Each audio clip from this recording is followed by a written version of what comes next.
Hey guys, welcome back to Storm. I'd like to bring you guys today another high MMR match around the on the new map. Treasure Goblins. As you can see, this is on the latest patch because this is the latest last map. And the Treasure Goblins are out, so it's really near the start of the new match. I wanted to cast this match primarily because I haven't talked that much about Teknoaxe, and I think Teknoaxe is one of the strongest heroes in the game at the moment. And I think that just kind of won't do. So what I'm going to do this match, I'm going to try and cover everything, but I'm primarily going to be focusing on Teknoaxe, kind of reviewing Teknoaxe plays. But overall, I'm just going to try and cover everything. So the new map, for those of you who don't know, has two lanes. The third lane has a minor protection at the keep level. It has a cannon and a healing fountain, but there is nothing, no minions will walk along this lane, which doesn't exist. And there is no fort here, so of course there's no experience to be gained, but nothing else really to be lost, for want of a better phrase. So there's top lane and bottom lane. There is mercenary camps there, and the other side. But I'm just kind of want to keep an eye on this because I think something could happen straight away. I don't understand. There's so many of the red team up here. Luther needs to be so careful. That was so awkward and strange. Good flame strike from Teknoaxe.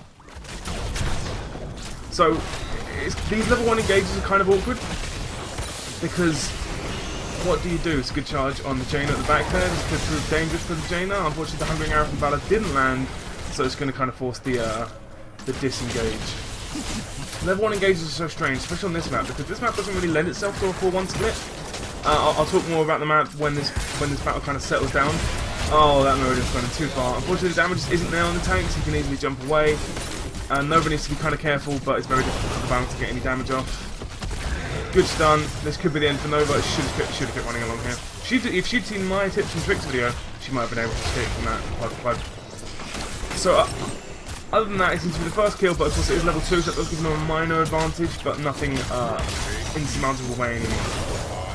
So just quickly, as you see Immortals spawn, each team has their own Immortal. Their job during the farm phase, for want of a better phrase, charge there on the Jaina under the cannons. Is not a good spot for the Butcher to be in, but then again Jaina could die really quickly here. Murder needs to chase, he can land a good stun or a jump or some kind of body block. Valor could die, good Volt from the Valor. So the Immortals spawn, your team has Immortal. Oh god, Jaina way too greedy there. Butcher easily got the kills, easily going to be able to get away because these just have no damage. So, your team has an Immortal. Depending on what side you spawned on, you'll either be on the Angel side or the Demon side. You need to kill the other Immortal. When you kill the other Immortal, how strong your Immortal is when the other Immortal died is how strong your Immortal will be. Your Immortal will then push up the lane, which has the most defenses from the enemy team. Stitches needs to be careful here. He is on low HP and Nova is about. There he goes. That is silly from the Stitch. He should have peeled up. Teknoaxe again needs to be careful. This is kind of a very awkward engage. They need to have a tank around here somewhere, but it looks like Malfurion and Meridian just come at the top. Charge there on the Jaina again. Meridian needs to land a stun. Peel. Oh, Jaina goes down. Good stun there from the Butcher. Malfurion just a little bit out of position to really help out anyway. Teknoaxe getting shoved away by the Valor there. Nova needs to be careful. She's in extremely low health. And with Uther and Valor about, he could die extremely quickly. Malfurion should be alright. Good Volt. It's an aggressive Volt. One more auto. Stun. Something. Charge on the Malfurion. That will kill him. Jaina needs to blow him up. One of the problems you need to be very careful when playing the Butcher is to not get greedy. That then turned that 2 for almost none, or like 1 for none into a 2 for 1, which when you're behind, well when you're ahead rather, isn't worth it for anything. So as you can see, the Immortals have reached 50% health. Uther's probably going to die here. Yep. God, this is all kicking off really, isn't it? So at 50%, the Immortals change positions from either being top and bottom to the inside. That's a great hook from the Stitches.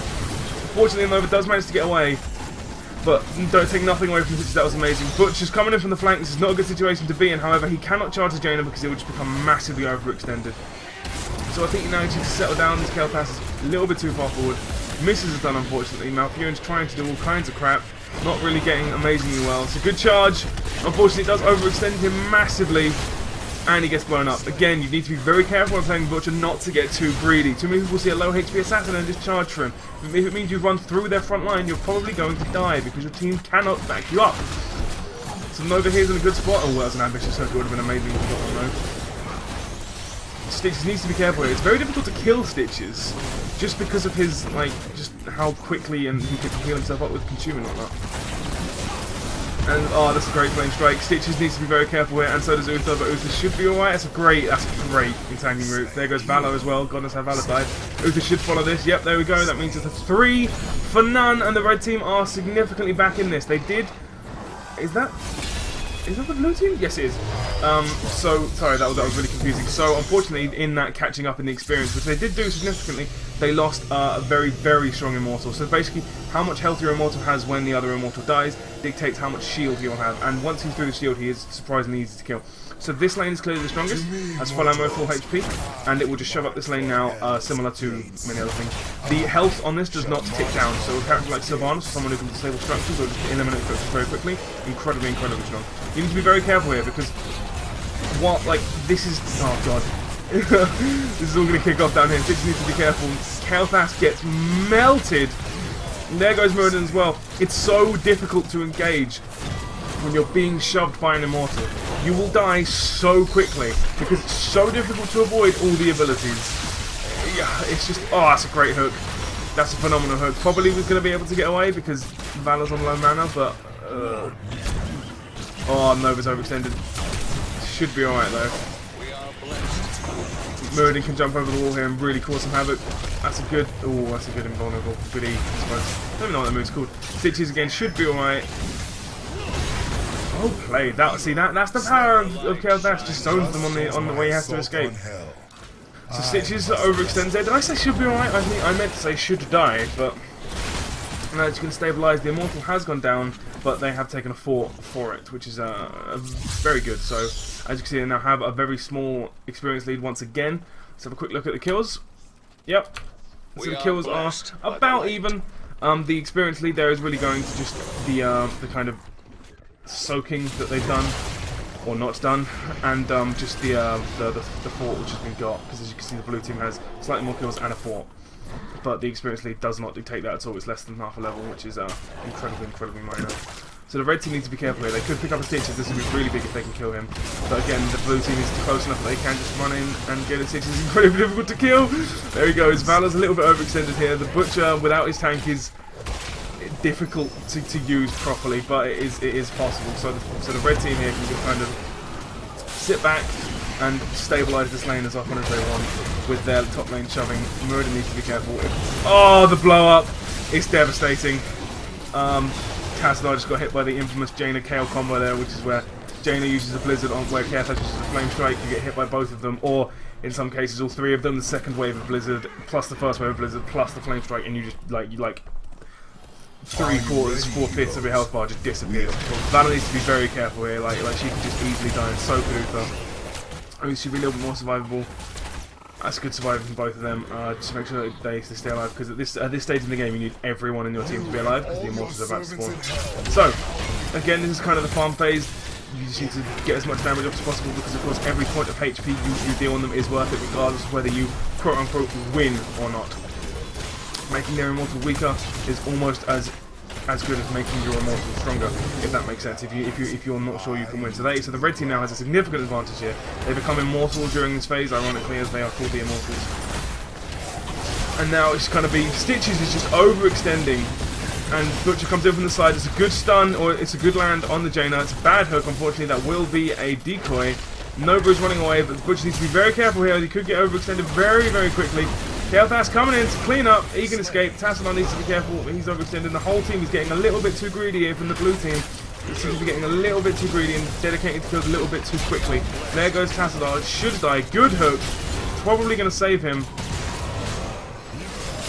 And Nova's here. Kael'thas is coming in. No one has their ults yet, and the ults are going to tick on very soon. And whoever gets the ults first, probably going to win this team fight. Valor's doing a very good job of keeping the two main DPS away. Stitch is doing a very good job of just staying alive. Unfortunately, that will be the end of his time. And the red team has got their ulti, so now the blue team has to disengage stupid fast. Butcher needs to get out of there. If he just gets dived on by someone, he's just going to die. He doesn't have his ult. It's good tranquility there, just going to make sure everyone gets healed up to max, considering that Matthew basically has no mana. That's the real Nova. She's going to die. Ring of Frost, questionable decision I suppose. There's good strafe. Unfortunately she's probably not going to get too much damage off. Jaina's probably going to die unless she gets a good peel. Good peel. Now you are going to have a Valor here trying to focus down 5 people, which is incredibly difficult to do. Tassadar are going to come in, going to force some zoning, probably going to force the rest of the team away. Jaina needs to be incredibly careful, as does Valor. I think we should just kind of reset here. I think both teams don't really want to fight anymore.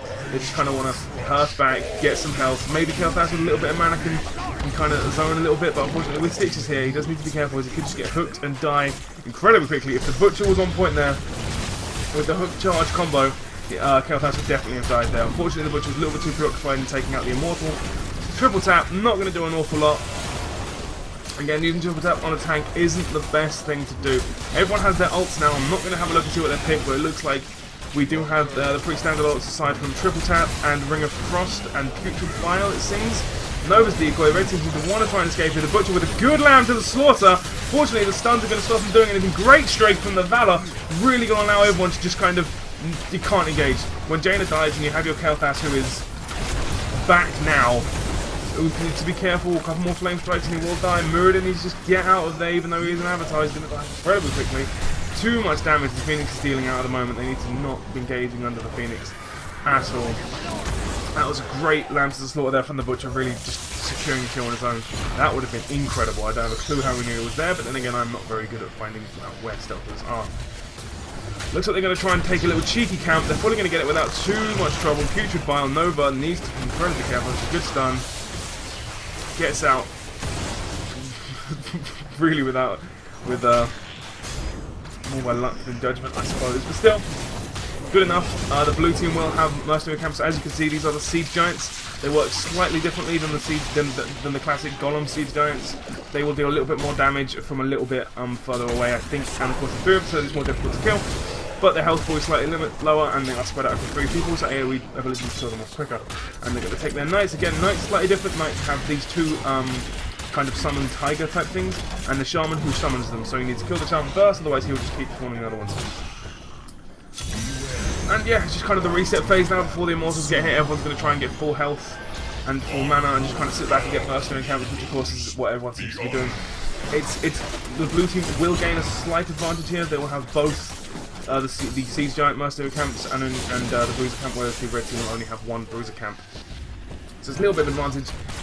Well played from the blue team there, just kind of making sure that they have a bit of an edge. So let's take a quick pause and have a look at the ultis while we wait for the immortal spawn. So we have Archon, Divine Storm, questionable decisions from Divine Storm, particularly with the Butcher. Divine Shield is incredibly good because you can put Divine Shield on the Butcher, and the Butcher can just kill anyone he wants.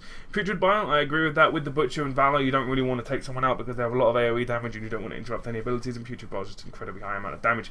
Strafe, I really like Strafe. I think Strafe is probably better than Vein of Vengeance, but I can understand why you take Vein of Vengeance, particularly with this team.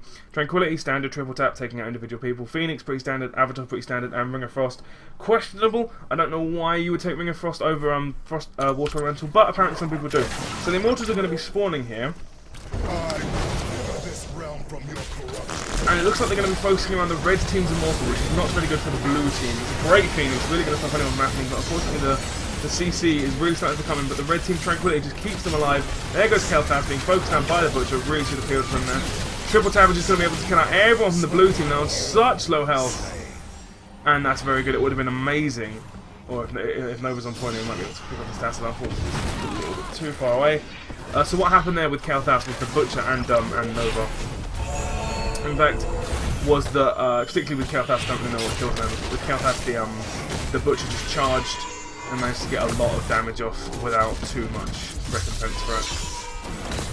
So that's what happens when you don't focus the Butcher. If the Butcher charges a DPS and you don't stop him, he will just kill your DPS. Whoever's like charges, they'll just die. Tassadar needs to be careful. He's probably Hearth. Yep.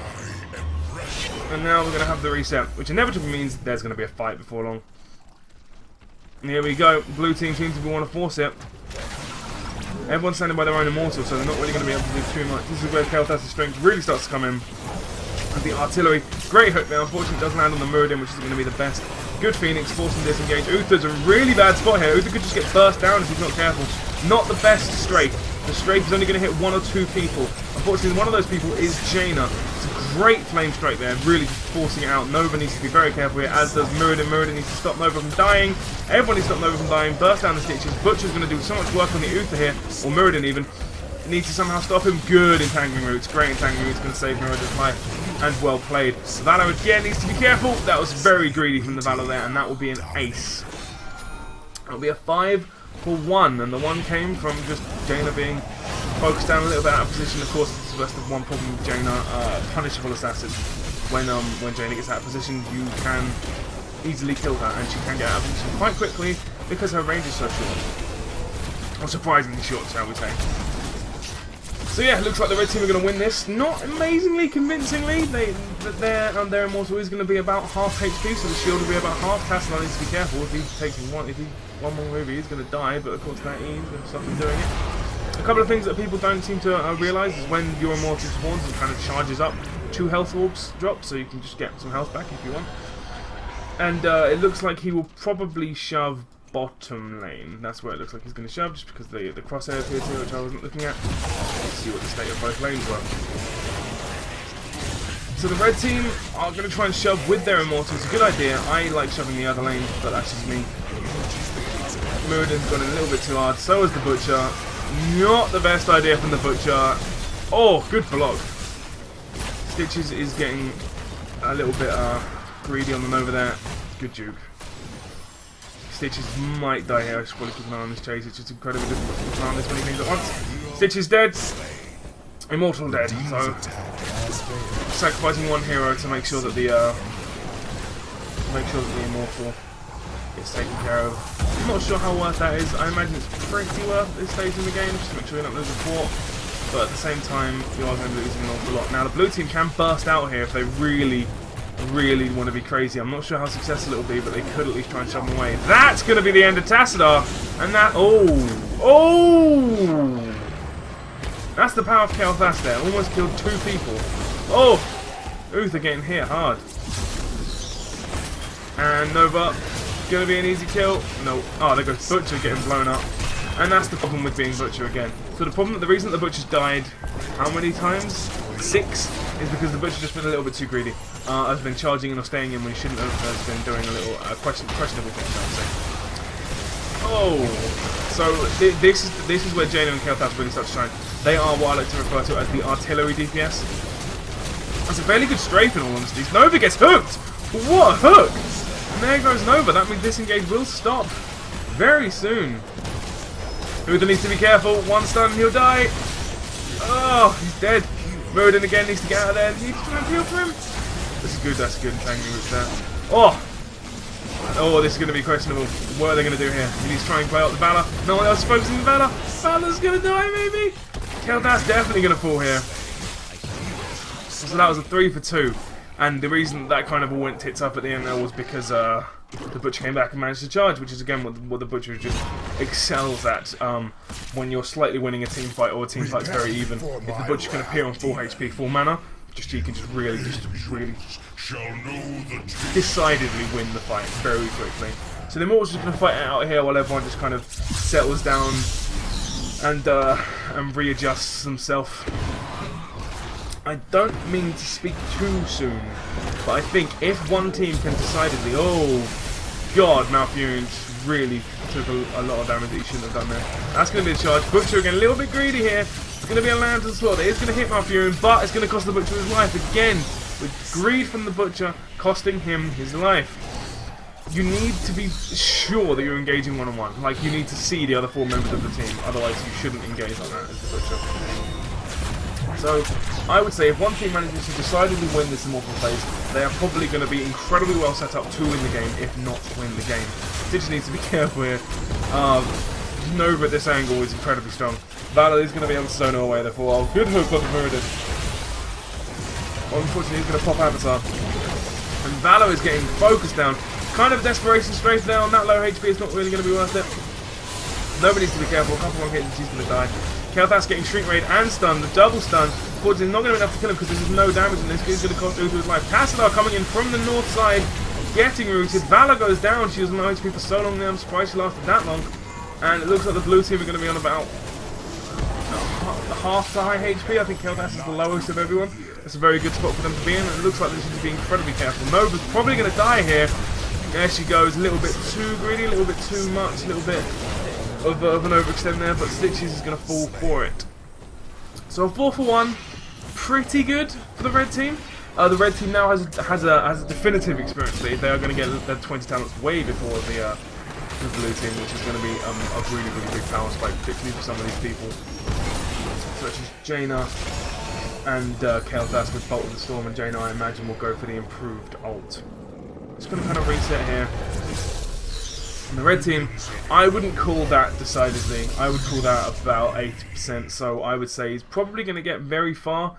Full HP, full ammo on all these cannons down here. It looks like the red team aren't going to do too much in the way of really aiding it. If I was the red team, I would be going down to the bottom lane and pushing that one to kind of force the team to split and essentially have like 7 men on the map while I was hitting Immortal when it does siege damage. Almost definitely count as at least 2 heroes. And putting them all in one lane just allows them to focus on target. That is greedy from the Butcher, running into an outnumbered situation behind his team who are focusing on the Immortal, and that's going to cost him his life. So, my tips if you're trying to learn the Butcher and don't know how to play him. Now bear in mind, I am not very good at the Butcher. That would have been incredible, but I missed Stitches. I wish Stitches was any better. If you're playing the Butcher, only charge into someone who you know you're going to be able to damage. And in a team fight situation, or if you know a team fight's going to happen, just don't charge in. Walk in if you can. You charge to either escape. Stitches. You can charge to either escape. So it looks like the red team are just going to be able to close out the game here. That probably came from in the last few seconds the immediate play to winning this game. Oh, that's going to be disgusting. The immediate play to winning this game was the Butcher and Stitches being caught out of position and just giving up the lives too easily. The overall plays. Oh, look at all the loot. I wish I could get them to loot Diablo.